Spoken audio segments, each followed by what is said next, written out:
You got them salty for not matching energy. Yes, sir. Let me say it louder. For my chosen ones in the back. Listen, family. Yeah, you got them salty for not matching energy. I need somebody to drop in the comments and say, I will not reciprocate your vibe. Yes, sir. Make sure you drop in the comments, family, and say, I will not reciprocate your vibe. See, here's the catch 20, y'all. Everybody wants you to have the same energy, the same vibe, the same attitude, the same way of thinking as they do. And if you don't have it, then they're going to be salty because you're not matching their energy. Let's break that down a little bit more, y'all. When people see that you're happy and they see that they're not happy, if you are around them and you're not matching their vibe, they're going to be salty. When people are throwing shade at you and they see that you're not going to throw shade back, then they're going to be mad at you. And when people see that you see the better things in life, even when things are not going the greatest, they're still going to be pissed at you and salty because they're looking at every toxic, negative, and bad thing in their lives. And like I said, y'all, and I'm going to always say it, misery loves company. Okay. And so you have to understand how to differentiate these type of individuals because they'll start transforming you. They'll start making you feel like you got to be on the same vibe, especially when this is your environment. Make sense of what I'm saying, y'all? So yes, they are salty that you will not match the energy that they are giving you. I don't care if this is your spouse in your marriage, this is your partner in your relationship, this is your friend. All right, family members, I don't care who it is. When people see that you're not going to match their energy, it automatically places you in a superior position, which means you are indirectly saying, look, I'm better than that. I ain't saying I'm better than you, but I'm better than that. I'm not going to put myself or align myself with the BS. I'm not going to align myself with things that does not move the needle for me. I'm not going to align myself with things that's going to set me back and my family back. You follow what I'm saying, y'all? So again, you will have a lot of people salty because you're not matching their energy. It's not worth it. Somebody drop in the comments and say it's not worth my time. All right. Make sure you drop in the comments, family, and say it's not worth my time. But y'all already know we coming back with another banger. We right here in the famous living room, y'all, in front of the legendary gray couch. Anytime I'm in front of the legendary gray couch, something legendary gonna be said, y'all. And that's just how they go. But yeah, let's go ahead and get directly into it. Leave a thumbs up on this video as well as subscribe to the channel. Yes, sir. Not only that, y'all, but y'all be sure to ring my bell so you can be notified after every single video I post. One last time, y'all, for the people in the back, you got them salty for not matching energy. Number one, y'all, the reason why is because it exposes their true character. It exposes their true character. See, the problem is, y'all, they were not looking to be exposed so soon. In fact, they were not looking to be exposed ever, right? But when you're the only one that's raising sand, as my grandma would say, raising sand, Junie, when you are the only one who's raising sand, when you are the only one who's causing trouble, when you are the only one participating in chaos, it's going to make you look like the problem. It exposes your character, okay? You ever had a person who went to the teacher and told on somebody because they was being petty, right? But the whole time it was them. However, they had the teacher fooled for a minute. Yeah, they had the teacher fooled. They thought that they were going to keep the teacher in this oblivious and naive state of mind. But the teacher pay attention. Yeah, you may fool them once, maybe twice, right? But they will get it at some point. And once they finally got it, it exposes the real troublemaker. It exposed the real troublemaker. And that's the same thing with this. I'm going to give y'all another one. Y'all ever watched the Jamie Foxx show episode when he had like an evil twin or an evil cousin, but they looked identical, right? Now, obviously, it was Jamie Foxx playing that character in the show, but y'all get what I'm saying. He was like an evil twin, evil cousin, something like that. And this man was in all type of crime activity. He was doing some of everything, right? Fancy started falling for him because he was like the bad guy. He was creating a bad name for Jamie Foxx, right? And so what happened was they finally got in the room together, and people looking at Jamie Foxx, the good one, and Jamie Foxx, the bad one. And, they like, man, how can we figure out who is who, right?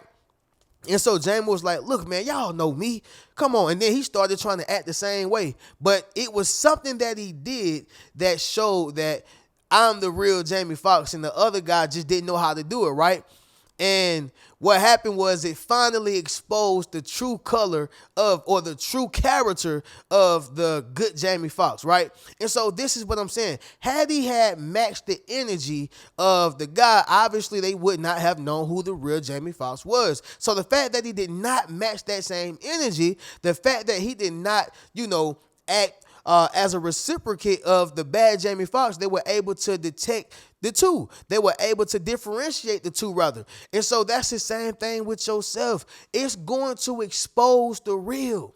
It will expose the true character of that particular person. Does not matter how much they try to act like it's not them. Don't matter how much good that they're doing to cover up the bad. It does not matter how many lies they tell. It don't matter. They will have their character to be exposed when you don't match their evil energy. Make sense of what I'm saying, y'all? Drop in the comments and let me know. Number 2 is going to be this right here, y'all. They look like the liar, right? They look like the liar. You ever had that friend or coworker who tells you terrible things about people, right? Maybe they had an ex and they told you that their ex was the reason that they're no longer together, or that they're divorced now, right? Or that person that y'all had met before, and you was like, hey, that was cool with me, and now your friend is telling you, all because they done had a falling out. This happens a lot, that, oh man, I can't mess with them, or no, she ain't no good. And then every time you see them on solo accords, they're not even there. But when you have a one-on-one interaction with this person, male or female, it's always good vibes. Have that ever happened to you? Drop in the comments and let me know. Well, family, what that does essentially is make them look like the liar. How come every time I'm around this person, I don't see none of the negative BS you talking about? I don't never see any of the terrible actions. I don't never see any sign. And by the way, as a chosen one, you can you can discern, you have intuition. You're able to feel and sense things. You don't get none of that. You get genuine vibe, good person. But the whole time they try to make you feel like this person was an evil individual from straight up hell, right? Understand what I'm saying, y'all. They now look like the liar, which means you got them salty for not matching energy, right? You messed up the entire plan. So what? Somebody drop that down below in the comments. So what? Number 3 is going to be this right here, y'all. You look like the saint, all right? You look like the saint, family. Here's the thing, y'all. Nobody is a saint. Let's make that clear. Nobody is perfect. I said that in a plethora of different videos. Nobody is all righteous, all right? We are sinners. That's why Jesus died for our sins. Let's just call it what it is, right? However, it is our job to be the best version of ourselves. However, y'all, we're not going to be saints. But a person make it so easy for you to look like a saint when they're doing all these heinous actions and acts, right? So, have anybody seen Drake and Josh? I know I just told my age. But Drake and Josh was a sitcom about 2 Caucasian guys who I think they came out like in the late 90s. No, early 2000s, right? But it's a legendary show in my opinion, right? Once again, I just told my age. It is what it is, y'all. But Drake and Josh, they had an episode when Drake had, was it Drake? Yeah, Drake had a girlfriend, right? And the whole time, Drake's girlfriend was attracted to his stepbrother, Josh. And he was trying to tell Drake in so many words, hey, man, your girl on me, dog. Your girl want me, man. And Drake was not able to hear it because he was arrogant, overly confident. And he was just like, man, whatever. He thought it was funny, right? And so every time he would try to expose Drake's girlfriend, she would always look like a saint in the situation. Josh would look like the bad guy. It would look like he was the one trying to do the things that he accused her of. Make sense of what I'm saying? Every time he tried to expose her, it made him look like he was the one who needed to be exposed. And so it was that last time to where it just finally came out. I think it was a recording, and Drake was able to see it on the recording, clear as day, that she was the problem the entire time. But the point is, y'all, is that you're going to look like a saint anytime a person is trying their best to catch you up or make you look bad or make you look wrong or make you look like the evil one, right? Now, in the case of Drake and Josh, obviously Josh was the good one, okay? And she was the one who was doing things behind Drake's back. But the point still remains, y'all. You look like the saint when another person is giving so much effort and energy trying to bring you down, right? So the point still remains. But the point is, y'all, you look like the saint because you're not matching their energy. All right. Number 4, y'all, it's gonna be this right here. They're in the pits alone. Yup. They are in the pits alone. Reno, what do you mean by this, right? So there was a movie called Blood Brothers. I know I probably spoke about this maybe like a year ago, right? Yeah, maybe a year ago. But Blood Brothers, it had Trey Songz in it and another guy, Caucasian guy, really great actor, right? But the Caucasian guy and Trey Songz, they grew up together in the neighborhood, right? And they would do all these different criminal activities. They robbed the bank, not a bank, they robbed the store, and the Caucasian guy, killed the clerk, and Trey Songz ran. Long story short, the Caucasian guy ended up getting locked up for a long period of time. Trey Songz changed his life. He became a police officer. He still had those ways on the inside of him, but that was the entire point. He was trying to change. Although he had that spirit on the inside of him, he was still trying to change.